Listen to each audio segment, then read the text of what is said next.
Qovg'a. Sizlar bilan Sulviya va siz mening kanalimdasiz. Umumiy общий goroskop razbori 26-yil sizlar uchun va biz boshlaymiz. Umumiy 26-yilning umumiy tavsifi. 26-yil Qovg'a burji vakillari uchun yangilik, yangilanish, erkinlik va noodatiy qarorlar qabul qilish yili bo'ladi. Siz hayotingizga erkinlik bilan qarashni o'rganasiz, cheklovlardan voz kechasiz, o'zingizga mos yo'lni tanlashga intilasiz.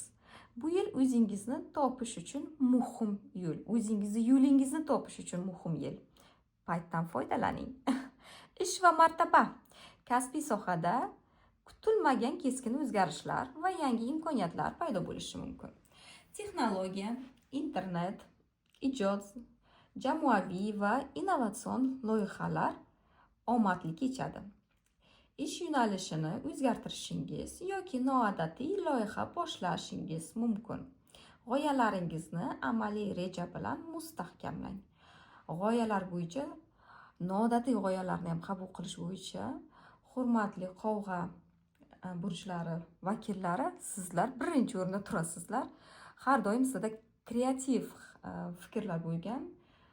Shu uchun keyingi yilni qo'ldan boy bermang. Siz uchun yaxshi o'zingizni o'sha kreativ fikrlaringizni bildirish payti.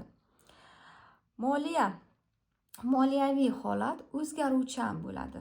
Daromad kutilmagan manbalardan yoki jamoa orqali kelishi mumkin. Shoshqaloqli xarajatlar va xavfli sarmoyalardan ehtiyot bo'ling.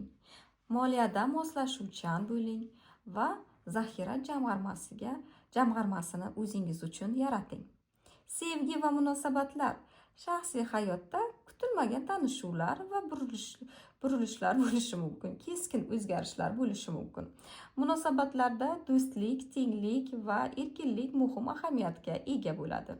Yolg'iz qovg'alar noodatiy yoki erkin fikrli inson bilan tanishishi mumkin.